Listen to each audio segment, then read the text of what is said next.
느낌이 남아. 이제 먹을 거 없어요.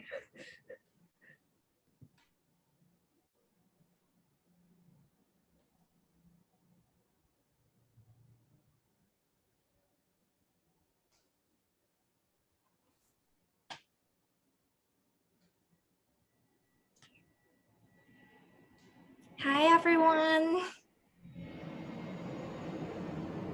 Is Chi-Tsung and Ying here? Hello. Hi. Hello. Hi everyone. Thank you for joining us tonight. This is Lisa from Gallery du Monde. We just opened Wu Chi-Chung's second solo exhibition in Hong Kong, Untitled Expose last week, curated by Ying Kwok. It's our pleasure to be able to work with Ying this time for this show. Ying Kwok is a Hong Kong-based curator. She works with a diverse range of art and cultural institutions locally and internationally. Recently, she's been the festival director of Peer-to-Peer UK Hong Kong Online Festival.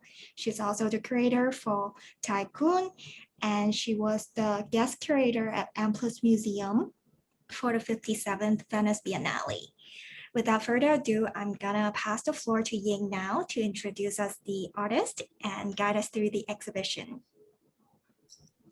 Oh, thank you, Lisa. I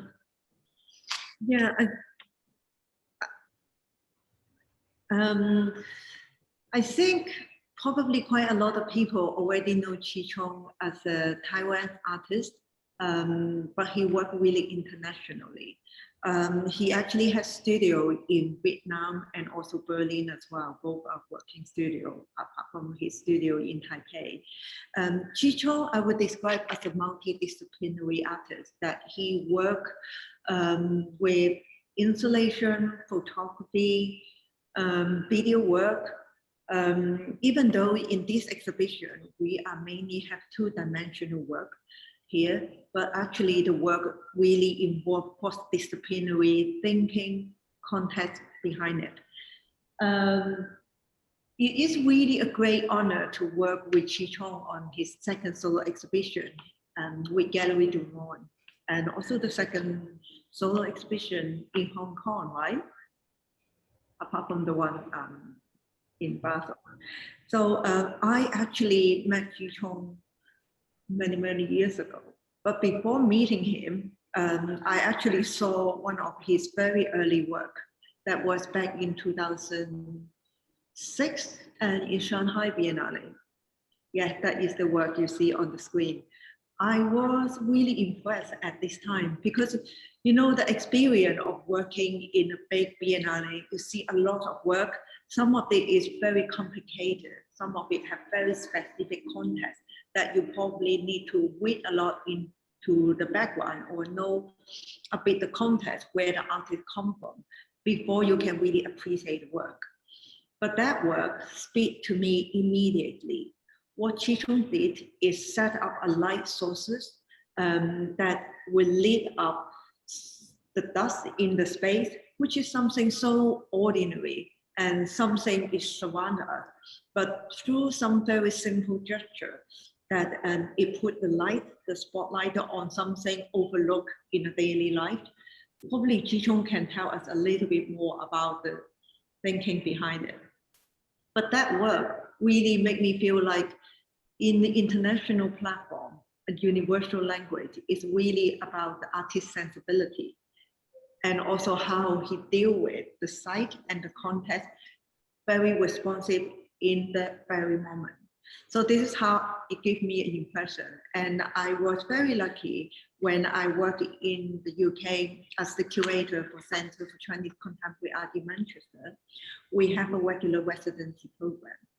And this is at this time, Chi-Tsung was nominated by some expert in the area. And then he came to the center to do a 3-month residency with us. That's another chance that when I get to learn more about his work, his Crystal City series, and actually after the residency, we have a chance to have the solo in Chinese Art Center and tour it to other venues. But I really miss it at this time because I left the center a few months before that solo exhibition takes place. So I'm really glad that we actually get the chance to work on his solo exhibition this time. My impression about Chi-Tsung is an artist really trying to use light as the material and content in his work. I actually would like to invite Chi-Tsung to tell us more about his thinking, how he applied light in different work, and it's a very consistent and revisiting element, whatever he is doing, photography or installation or video work. Chi-Tsung, pass on to you. Hello everybody, and thank you to Ying, your introduction, and you choose dust, this installation work as the beginning of our discussion, because dust is actually my favorite installation work among all the installations, all my installations, because to me, dust is really simple structure. It's just a camera and projector and just the dust in the space is sent us everywhere.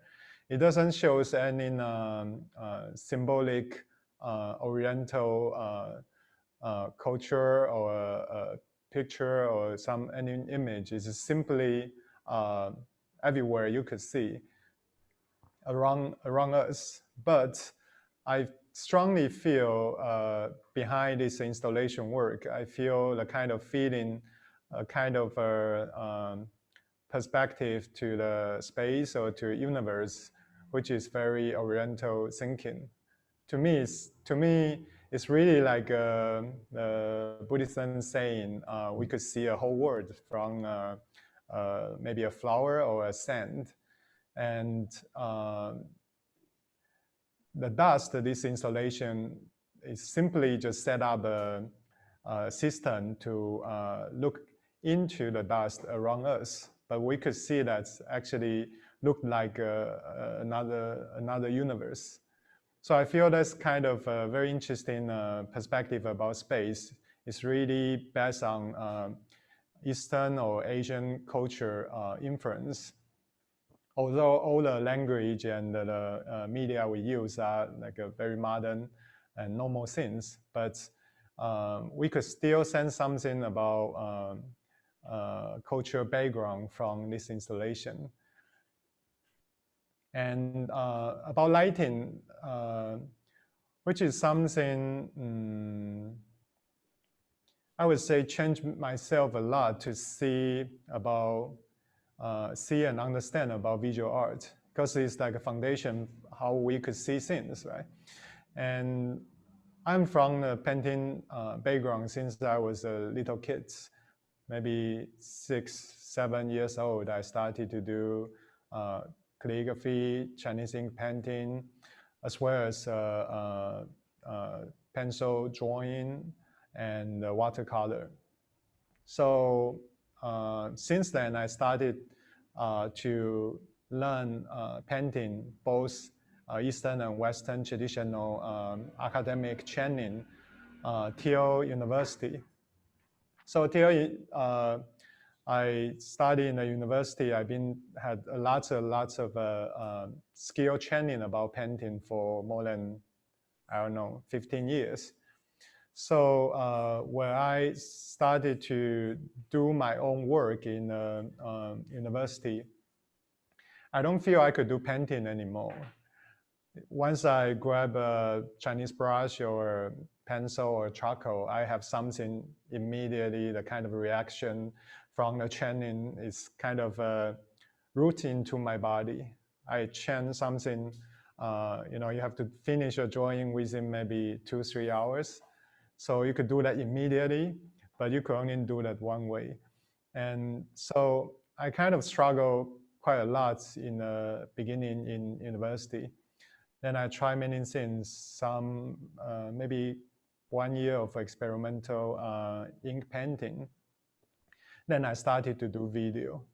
So video is kind of a brand new media for me, a kind of breakthrough for myself at the moment, let me think freely the possibility of creating art.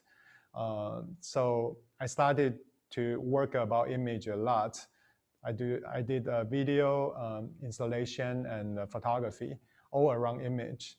But the funny thing is, I look back now, I feel I'm just using image media to do painting, actually. There are so many things connected back to painting and getting clearer and clearer after maybe many years of my practice. I realized I'm just find a different way to do painting in the end. That's really interesting to hear what you say. You actually, your heart really set for painting. Yeah, I feel my mentality is a painter inside. Yeah, you are doing painting with everything you can, but not paint. Yes, maybe I'm just not good at the brush, so I have to find some other way. Very interesting, because actually, you mentioned this already. It's like a few things that I want to revisit. Like first, the limitation of painting, but somehow you were trying to use other medium to do painting. Can you tell us a little bit more about how painting actually has the impact on the work we see in this exhibition? I'd like to give a little bit of background first. Even though at the beginning of this webinar, we actually see some of the installation shot. In this exhibition, we are focusing on showing the work from the Cyanotype series and also Wrinkles texture series, which you see one of the work at the screen right now. In addition, they do like painting. And actually, Chi-Tsung, you were not here, but last week during the opening, I come across a few people ask me the same question. First thing they came in is like, oh, it's quite surprising to see you curate the Chinese ink painting exhibition. Because this is really the first impression that people get without looking into the details, without reading about more about it. Because it is capturing the detail and also the detail, the texture, and also the perspective of painting really, really well.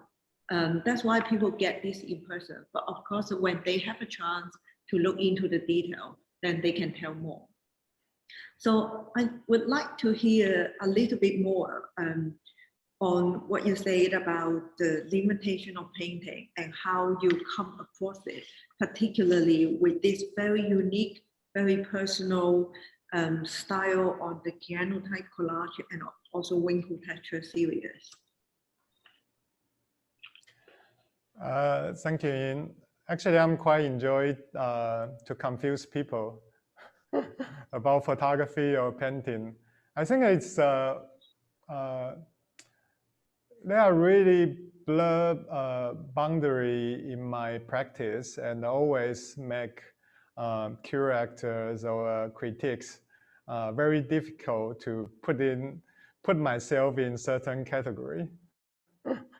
For example, like a wire series installation work, it shows in a very different kind of exhibition. Mainly it shows in a new media art show, but also it could show in a ink art show. And of course in the contemporary art show within just the same one installation works. And my Wrinkles texture and Cyanotype series also, it shows in ink, like experimental ink art show for sure, but also shows in a photography context quite a lot. And it's actually the background idea about doing cyanotype was from both of them actually. One side is from the photography, the idea or a challenge to photography, and another, in the other hand, is a different thinking way, the possibility of about ink painting. In one side, the photography part, why I started to interested about cyanotype, just simply I feel nowadays we do a lot of digital photography. We use digital camera and computer process, Photoshop, to do effect. Then we print it out. It's so easy, so convenient. You could create any image, uh, possible image to represent certain nature or certain real scenes, or you could create the brand new vision through this digital photography. But in the end, to me, I feel that's only one way to do photography. And so I started to look back to the history of photography to find some early technique and media which is more open, could combine with other materials. And I found cyanotype is very, very simple, and it's very easy to manage. It's not so sensitive of light. And the best part I really love is you work cyanotype only under sunlight. So that's very directed and a very, very a lots of coincidence, because the light could be changing all the time, because it's a cloud or it's very sunny. Every day is different. Or you work outdoor, it's windy, the paper is keep moving. The texture under the sunlight, under that certain weather, could make the image totally different. So I really like this part. Compare with the controlling in digital photography. This very old technique, which is really open and really, really organic in a way, and shows lots of possibility and a lot of parts you cannot control, and which kind of totally opposite with the mainstream nowadays. And I really love this quality of photography.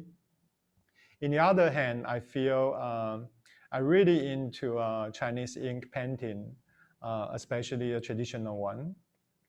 And I feel the way people develop this, with very delicate brush and very diversity possibility of a sham paper and ink. It's so sensitive. You could record the all kind of situation of the artist when they did the calligraphy or Chinese ink painting. Everything recorded inside. The speed of a movement and kind of your emotion, everything you could see over there. So I think this the brush technique, ink and brush technique, is something really, really special of East painting. But nowadays, we don't use Chinese brush anymore. And especially for audience, it's really hard to feel that, to through like a calligraphy and try to imagine how the artist feeling when they was drawing that, when they was writing that. So I found this very, very difficult, because the whole background and the lifestyle is changing. I found the ink painting is hard to continue the same way. So I was thinking the possibility to change media, change the form which we are more used to nowadays, such as video or photography, and use this new kind of form we are more familiar, but to combine, trying to bring back those aesthetic or the kind of feeling in traditional painting, but find a new way to present that, to try to continue that feeling, to make it more, I would say, easier for people nowadays. And hopefully they could see my work and they look back those early practice in our culture, they could have more, that could easier to relate about that. So these two topics combine photography, the question about photography, and the idea about renew ink painting, create wrinkle texture and cyanotype, these two series. Yeah, it's really interesting to hear your view on the traditional Chinese ink painting. Because I mean, nowadays we're obviously facing a very different world. Everything is so unsettled and ever-changing, especially after what we have experienced last year. So Yeah. probably adaptable is the only way to survive now. And it's also very revolutionary the way how you trying to produce, adapt to Chinese ink painting, but with a very modern attitude. Because in Chinese ink painting, the way how we learn it is that really have to go through years of practice, how you control the brushstroke that can carry your expression, that will really build small stroke into a larger landscape, how the landscape was contrast designed so that people can see it with and travel with their own eye. So a lot of it is very precise, careful arrangement, calculation, but somehow the way which you're trying to capture is really the spirit and also the attitude, rather than the actual step-by-step practices itself. One thing I want to add is that I was quite surprised because I myself don't know, not very familiar with the production process of cyanotype.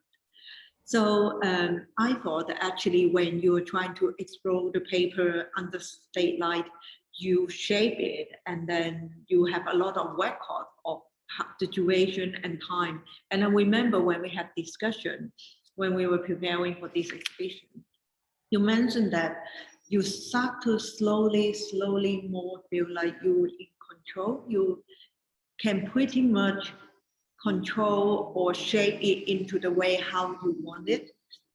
The end result is not that, it's not completely uncontrollable or full of surprise anymore, because you really can have enough experience accumulate so you can be more accurate to expect the outcome.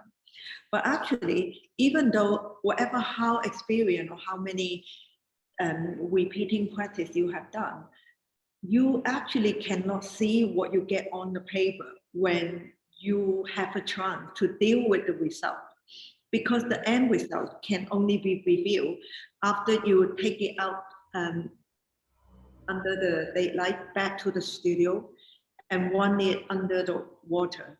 When you wash it with water, that's when the image settles and unveil. And this is the time when you see what is the end result.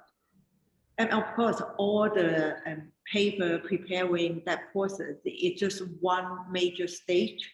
The next stage is really how you go through hundreds of paper that you prepare and then can put them into a bigger arranged canvas. Maybe at this time we can look at that short video that when you were preparing the pitch, which is a short video showing how the work were put together.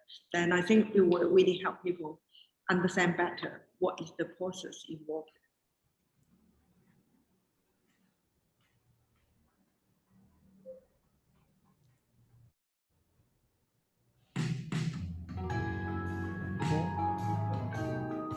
音乐切掉了，你荧幕跑掉了。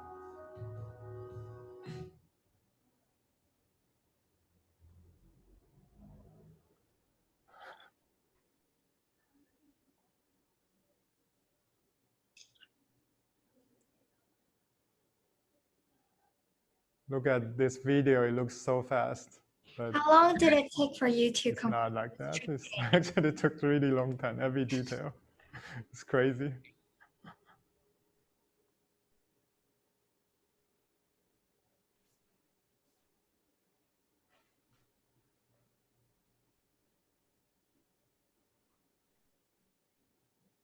Do you have to wait for the first layer to be completely dry up before you can apply the second layer or another pieces of paper on it?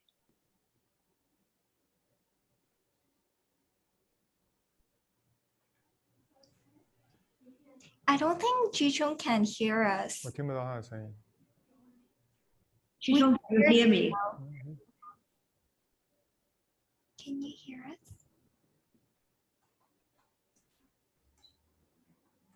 上面那个荧幕上面有一个音讯设定，那里是不是那里跑掉？ We can hear Chi-Tsung well, but maybe Chi-Tsung cannot hear my question.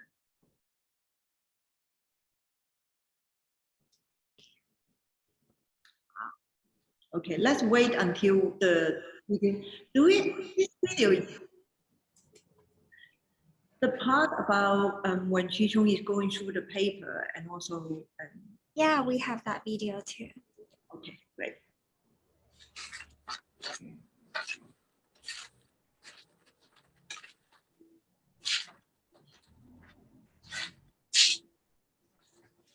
Chi-Tsung, are you back?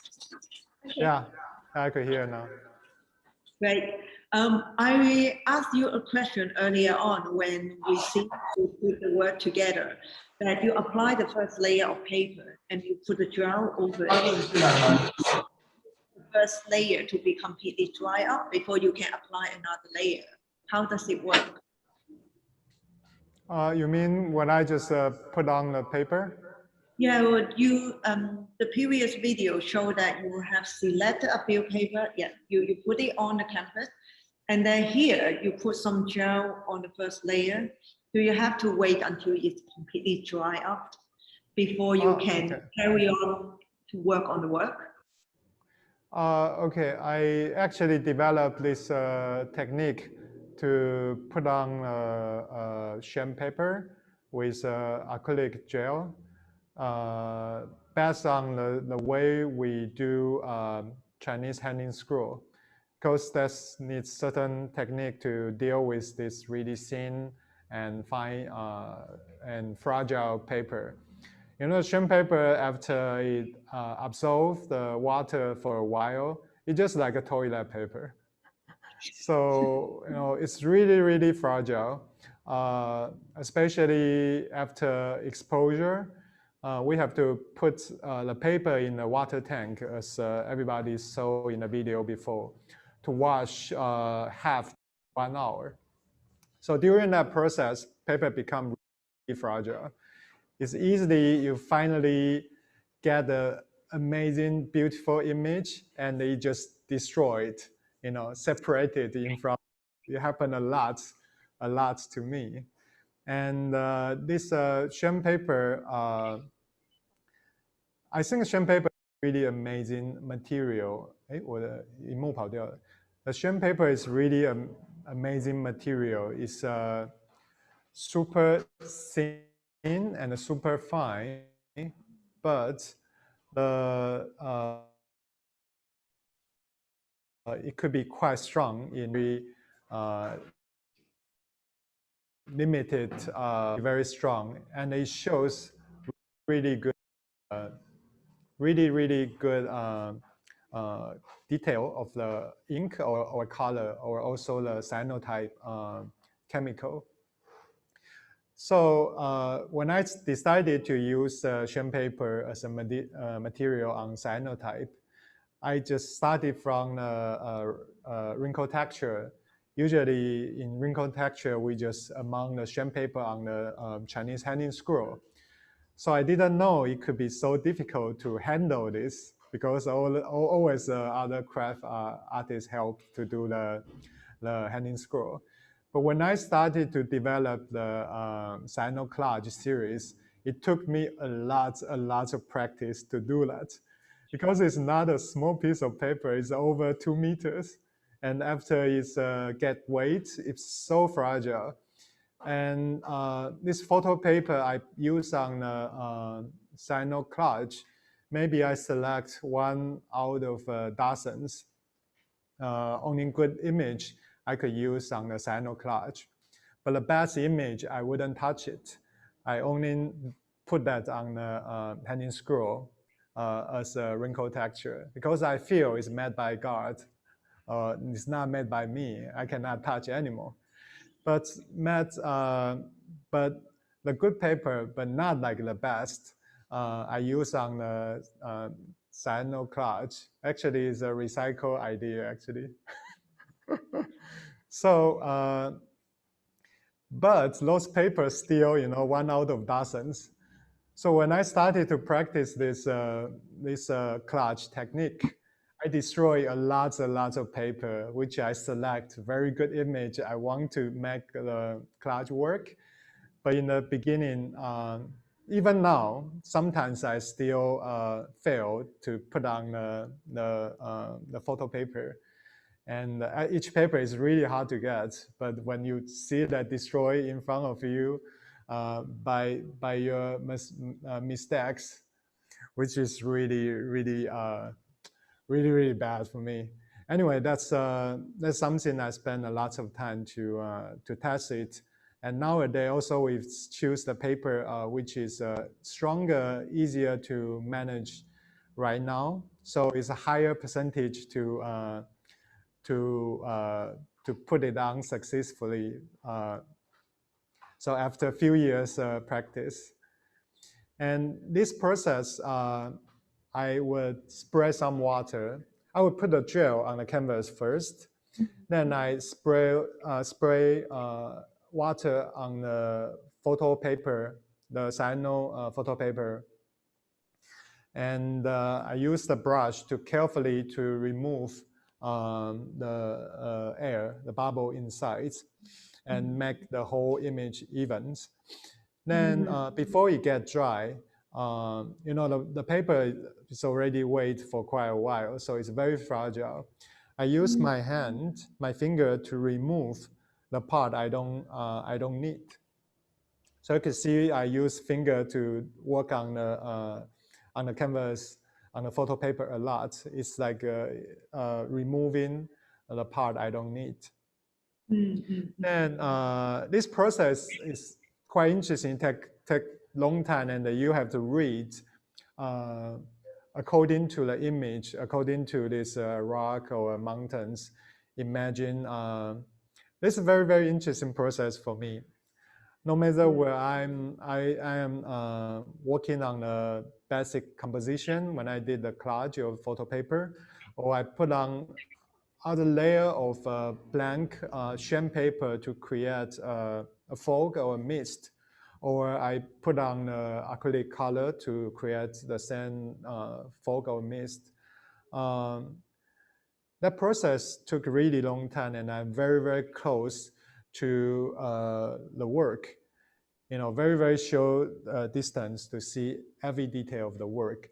And that's the moment I would project myself. Imagine I'm standing on the top of the hill. I'm standing on certain rock and look back to the mountain behind and imagine there should be a stream, should be a waterfall, or should be a fog in between the mountains.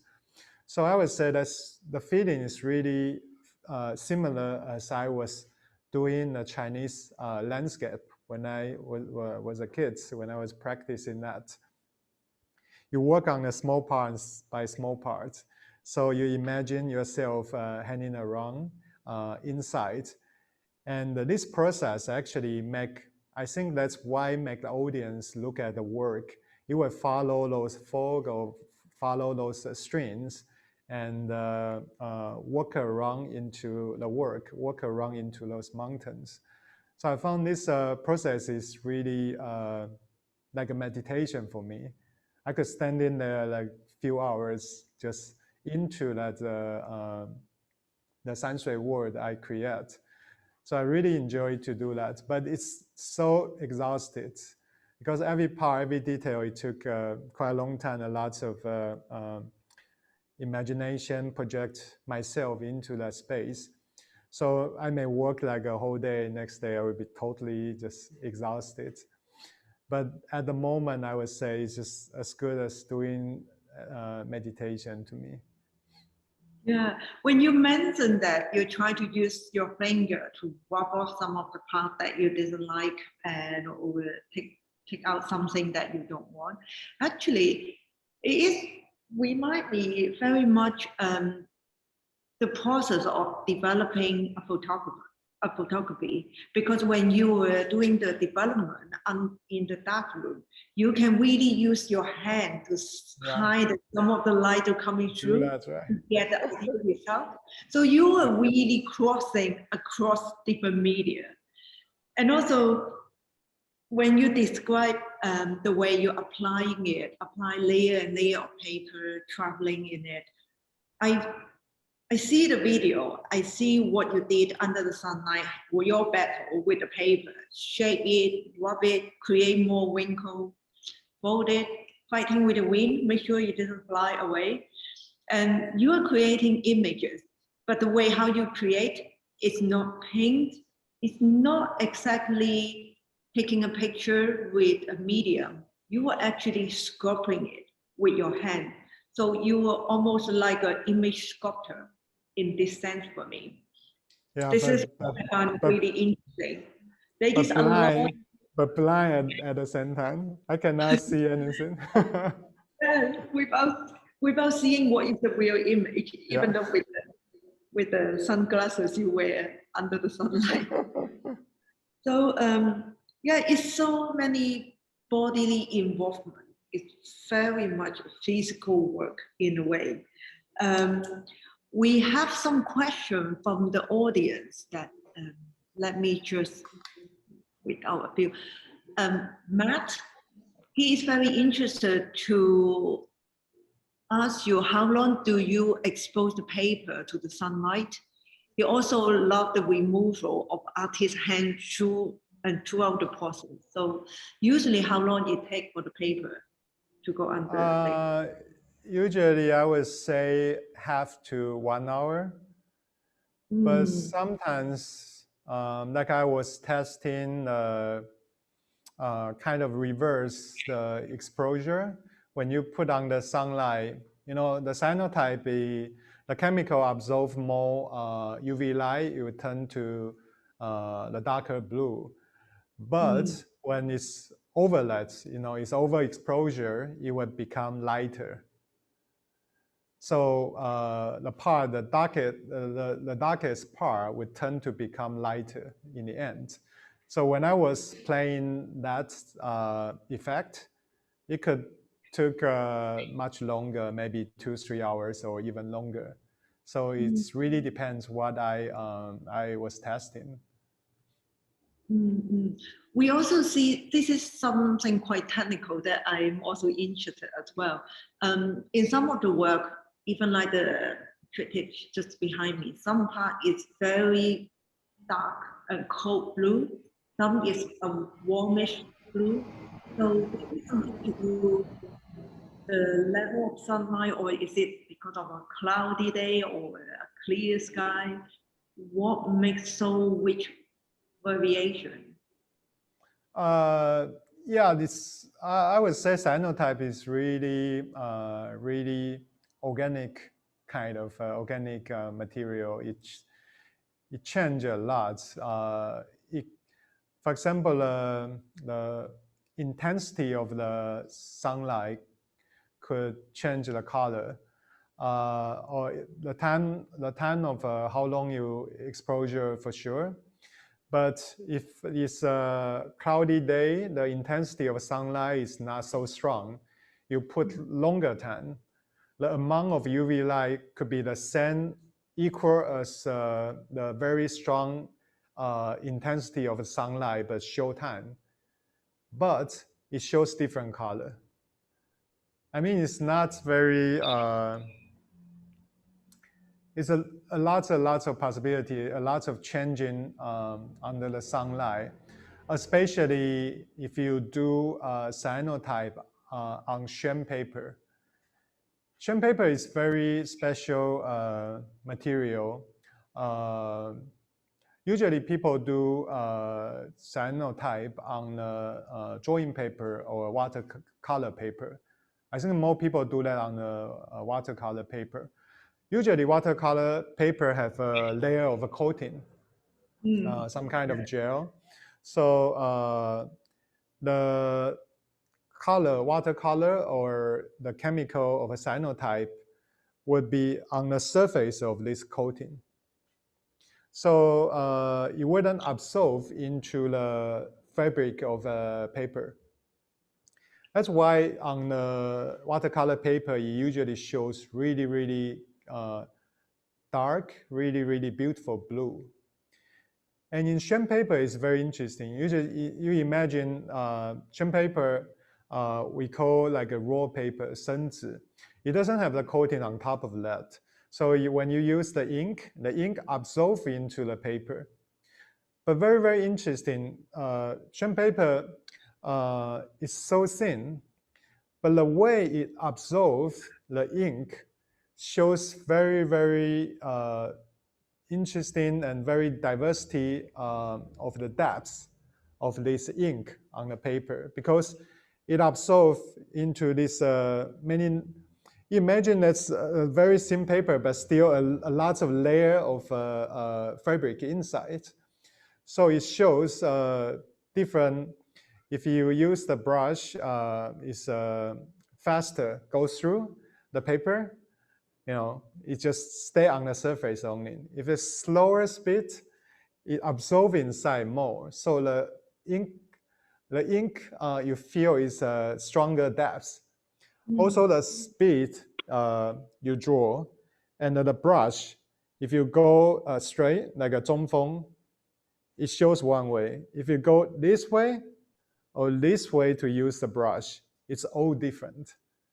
That's amazing. I would say sham paper is really, really amazing material. It could show us all this kind of very, very, I would say it's very, very sensitive. And I use this feature on the cyanotype. Cyanotype, the chemical also work in the same way. It absorbs into the whole paper, but it's many, many layers. So sometimes stronger sunlight would go deeper into the fabric. Sometimes it stay on the surface. And sometimes I even use the paper backwards. Yeah. So the color was shows from behind the paper. So all the color would disappear. For example, like one piece in our show, the square one, I think it's like 180 by 180. That one, all the photo paper I use on top of that are backwards. So it looks a little bit like a black and white. The color kind of disappears through the layer of fabric. Or the even more interesting change you hardly see, like the work behind myself. You see this like a light yellow, brown, and green. This color, people sometimes they use acid to change the cyanotype, the blue tone, to other color. But it shows it's only very, very, how to say, the changing will be very even. You change all the blue, like use the Kodak D7, the chemical, you could change that to yellow. But the whole thing would be very even, become yellow. You would never get the color like this, because this is because of the sham paper and also because of exposure. So for example, this part maybe have more sunlight, it will remain a little bit darker, but tend to be green. This part will be changing to yellow. And I found this only happen on certain type of sham paper.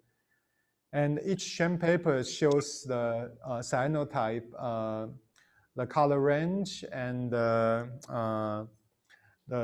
tone, the very delicate tone of the cyanotype, all very different. Each sham paper are so different. So I spent quite a lot of time to study about sham paper. I think we try maybe dozen different type of sham paper to try the possibility. So I highly recommend people play cyanotype, or people do the drawing or colors on paper. I think a sham paper is really amazing material. If you try a little bit on that, that would totally change your expectation about paper. I explained, like I have a studio in Berlin. I discussed with artist friend there, tell them that, oh, this is from the paper. I crumble that and the exposure, then I get the image. Nobody believed me. That they ask why it could be so flat. How could you crumble a paper and make it so flat back? And I said, it's normal thing in sham paper. We do that for, like over 1,000 years. But it's like one is a few work in this exhibition, which is the Wrinkle texture series. It's on paper, and one of the way how it was framed, that the painting was actually like suspended. It looked like floating in the frame. So we were just like, how do you get it so flat? So it's really the flexibility and the very nature of sham paper that allow you to do it. Oh, we have to, thanks to Gary Dumont, we developed this technique to frame sham paper together. Because, people question me like, is it the printing? Because it looks so flat. And when you put on the sham paper on a scroll, it's really flat, but you don't feel the texture of the sham paper itself so much. So we spend quite a lot of time to develop certain technique to frame the sham paper, and we could still feel it's like a very thin and fine paper floating in a frame. This is, I think I have to thanks to the Gary Dumont's amazing team to work this together. Yeah, since you were telling us so much about sham paper, there is a question from the audience from Mr. Zhang. He was also wondering, have you considered using Hezi? I think it's a Japanese paper, because the fiber in sham paper is rather sharp. And so after it was wet, it's very easy to be break. But Hezi has a longer fiber and it's very durable. Especially it had reacted quite differently when it's wet. Who asked this? I get this is a very professional question. Must be an artist. I actually test Japanese paper quite a lot before, and it's make the whole process much easier. Besides one thing, because you cannot separate the fabric; it's too strong. So for the first part, the exposure and wash, that's really amazing. You never break the paper. But when you do the collage, there will be a nightmare. I cannot separate that because each fabric is really long. Yeah, you cannot rub the finger. Yeah, but actually the paper I think most of the work nowadays I using is called Jinhezi. It's actually kind of a Japanese style of a sham paper. And it's but the fabric is not as long as Hezi, so it's manageable for me to work on top of that. I even try one famous paper in Taiwan. It's produced by our consultant, the Paper Museum in Taipei, and they developed long ago. They developed a paper for Zhang Daqian, a very famous ink master, and they made this paper by fabric of pineapple.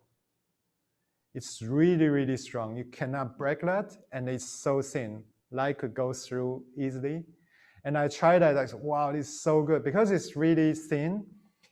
It gives amazing detail when you crumble the paper.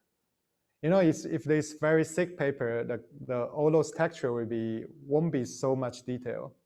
But when the paper is really thin, those texture were amazing. But I cannot break the paper at all. I cannot do collage on that. Yeah. Okay, you know what? You are so popular. We have 12 more questions to go through, but we only have 5 minutes left. So I probably would try to group the question together to something similar. There was Carrie asking about how you get the texture in white, which I think you already touched upon this. A question from Meg. I like this question. Oh, sorry, you have something. Maybe I could explain a bit the white part, because imagine the whole process I did on top of this. It's actually it's erasing things. I put on the whole piece of the paper and I erase the part I don't want. And I use the paper. Some part in the beginning I only use paper to create a fog or a mist. This part. But I've been developing this for 3-4 years. I think I touched the maximum of the paper. So I started to try acrylic, white acrylic, to make this even delicate thin layer of fog. But the thing is,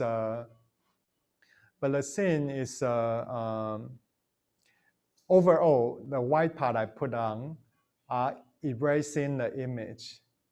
So everything I did on top of that, just keep erasing things. I think the idea is about the emptiness space, like we do in traditional painting. Although we draw the black part, but actually we see the composition by the emptiness part. So in this process of cyanotype, everything I done actually just erasing the image a bit by a bit. Yeah. There's another question which is quite interesting, and I think we have a little bit discussion about this when we are planning for this exhibition.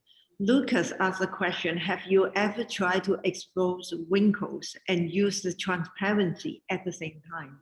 Whether is it possible? The transparency of a sham paper?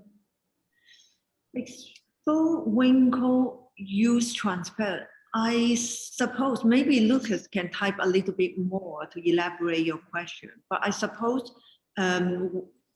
it is trying to answer, because wrinkle, when you fold, it become a mark. So on a piece of paper, it leaves something, even though without the image.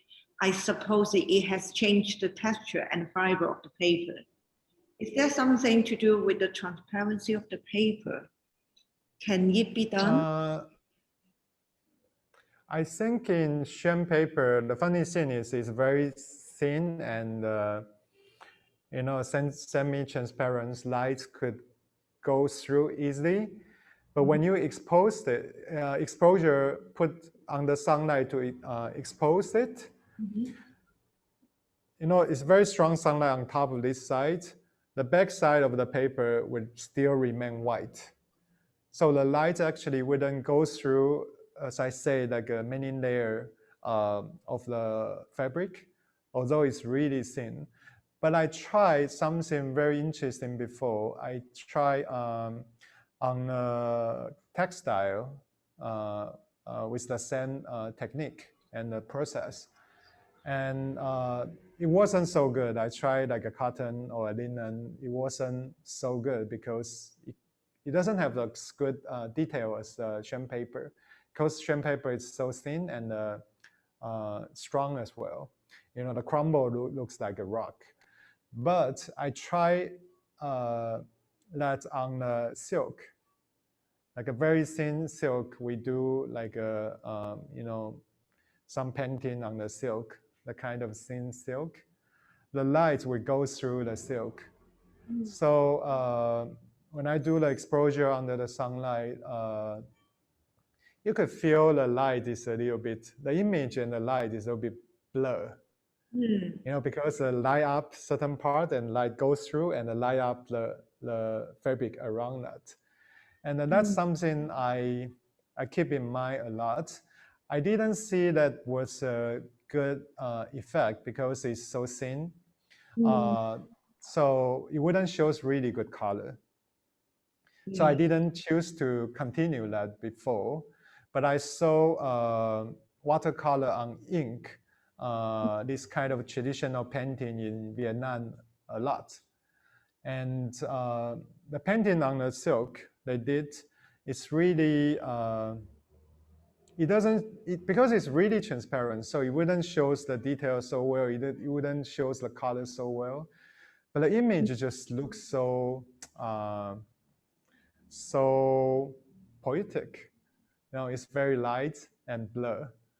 And after I saw those Vietnamese traditional painting, this ink, like watercolor on the silk, it's kind of remind me my testing of cyanotype on the silk. So maybe if I have time, I will continue to try that. Okay. We have about 3 or 4 more questions, but it is exactly 9 now. So I just want to check with our host, Lisa.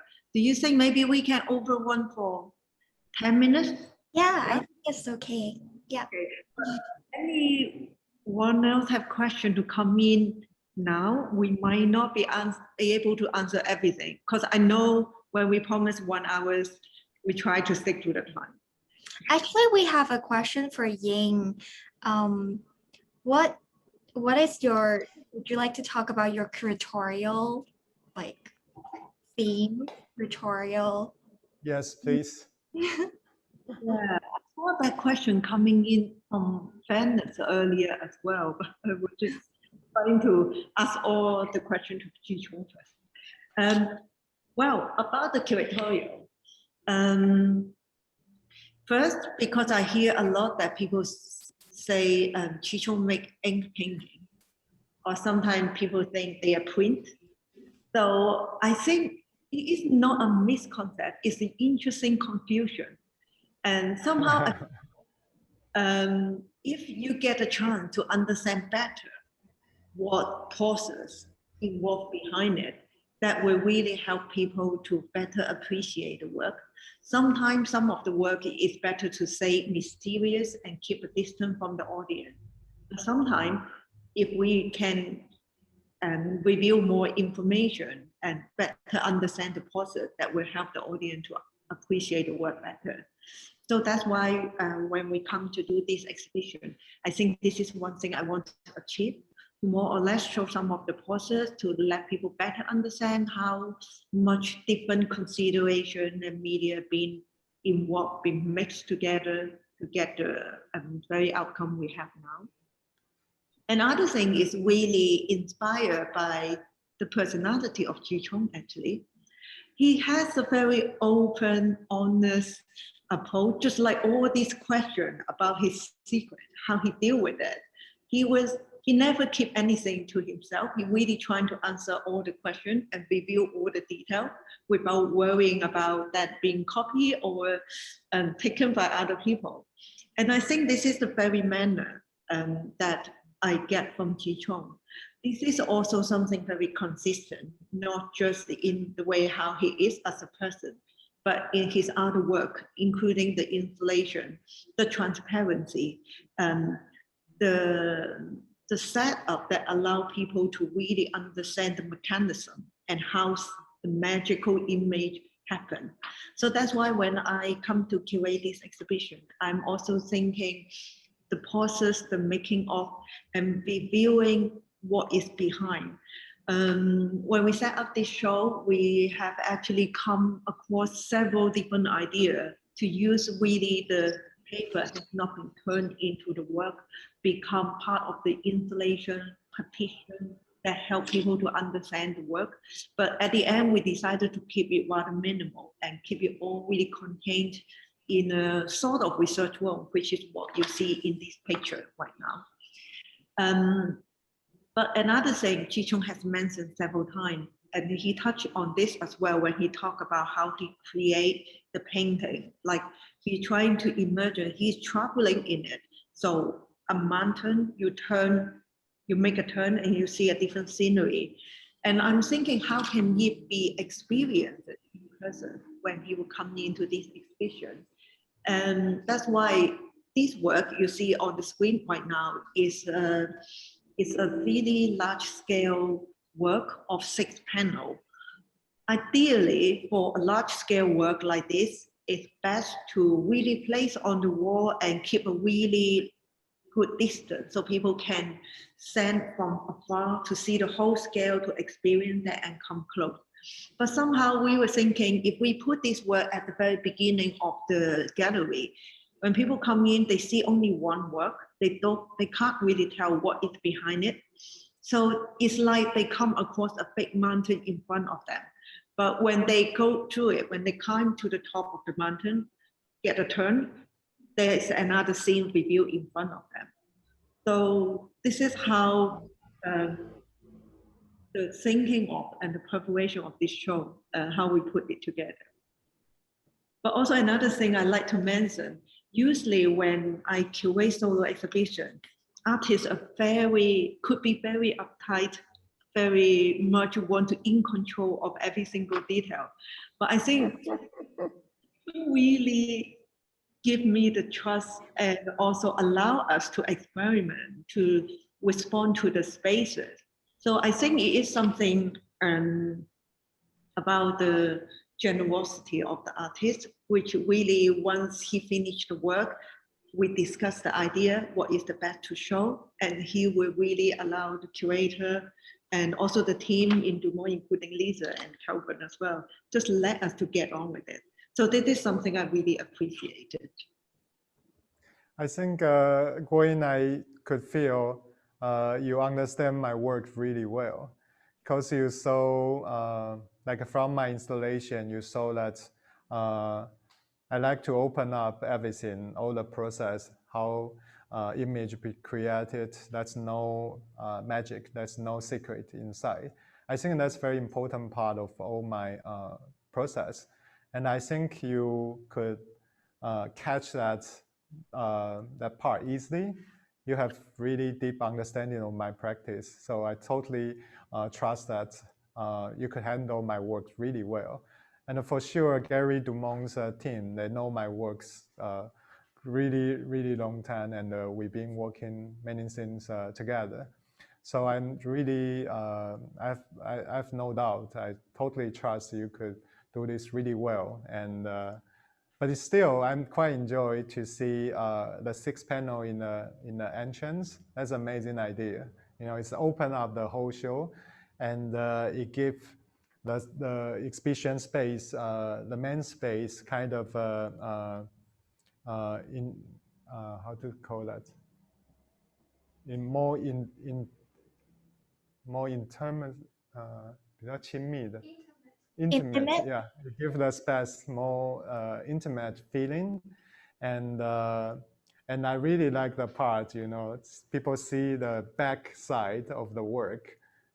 It's very, very simple with structure, and as the scenes we try to reveal a lot of story behind that, behind our practice to all our audience. I think that's really amazing idea. I really love it. Thank you. There is a lot of questions, but we have quite a lot of discussion about the technique, how you deal with the very material and the paper. So I like to leave the very last 2 questions, which is quite different from the technique and material. There is one question from Venice, and that she is asking, let me just read it. For her as a spectator, your work are always sculptural for her, be it with paper, ink, light, video, photography, etc. How do you see the notion of materiality and texture in your work?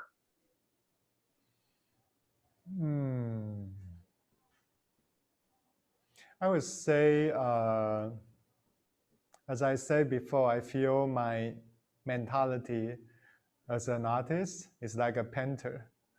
So I'm so into those texture, those detail, all kind of the character from material or media, all these things. I think this somehow I feel my work is not express my feeling or my thinking. My work could be more like express something of the material, and through myself to show themselves. Or it could be cyanotype, it could be sham paper, it could be a possibility of the light. So the funny thing is, in the process of a creation, I found where I have the stronger opinion trying to control, the less possibility could come out. And the best condition is where I am just like playing around. I'm just enjoying the process and playing the scenes, and just observe whatever happening. And I found that's the best time in the material which shows itself, and as well as myself could shows inside of the work. Not that ego side of myself, it's like the deeper part, that the possibility of myself. Yeah. Yeah, this is like a forever, it's a kind of relationship between an artist and the material, I would say. Sometimes we learn so many different skills. We study the very material, the medium, understand the context, that we try to master it and build our own language to have our very personal, unique signature. But at some point, you have to step back a little bit, trying to respect the nature or the personality, limitation of the material and also the medium itself. I think this is sometimes why when we see some work, we feel deeply moved, because we see how the artist control, master it, but actually also having a negotiation and dialogue with the medium, with the material he chose. I'm just going to. I think that's the hardest part for artists, because you know, we easily that's your practice is your own words. You easily have your ego getting bigger and bigger. You know, you feel like a god in the world. But I think the best situation of creativity is where we try to let go and be more open myself to see what's happening. And I think the best possibility always come at the moment. Yeah, thank you so much. We have quite overwhelmed, but there is one question I really like to hear you about this. That is from one of the audience. He asked it quite earlier, but I think it would be quite nice to leave it as a last question. He actually, can I find it again? Question. This is about your work with Liu Guochong. Can't find it. Lisa, would you be able to find the original question asking about? Yes. It's from May. The textures of mountains lead me think of another artist, Liu Guosong. How do you comment his contemporary Chinese painting? Is that the question, Ying? Yeah, that's the one. I think it's quite interesting because Liu Guochong is a really important artist that has a lot of influence in artists practicing Chinese ink painting, experimental painting, and also artists in Taiwan and Hong Kong as well, because he teach in both places. Yeah. So also mainland China. Yeah. It's asking my opinion about his work. Yeah, of course, his contemporary Chinese painting. Of course, I really like his work. I even received his prize. Yeah, I have to say that. I would say Liu Guosong is for sure is a role model for artists my generation, older and younger, because imagine like 40, no, it's 50 to 60 years ago. he started to his experiment, and his new theory about ink painting, like a 格中锋的命. I don't know how to translate it to English. Imagine the ink painter could be so avant-garde and so experiment and challenging everything, challenging this super conservative ink painting world. More than half century ago. That's crazy. Nowadays, I think you still couldn't see any ink painter as kind of stronger to fight back everything, to open up the new space for everybody. I really admire him. You feel he's 80 something now, but you still feel the kind of energy inside of him. I think for sure his artwork is really good, and it's really full of imagination and open up a lot of possibility. But I personally think in the end, I don't think the point is about the artwork. It's about the journey of his art practice entire life. He's trying to inspire people to have different view, different possibility to think about art, think about ink painting, and really open up to share that, to encourage more and more people from generation to generation.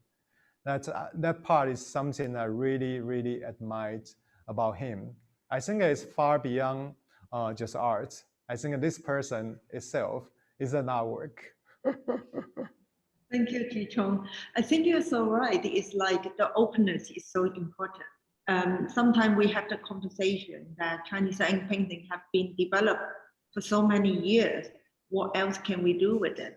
How can it align with the modern life with so many different technology and things? And I think the only way to go is be open and reflect what we see, what we experience.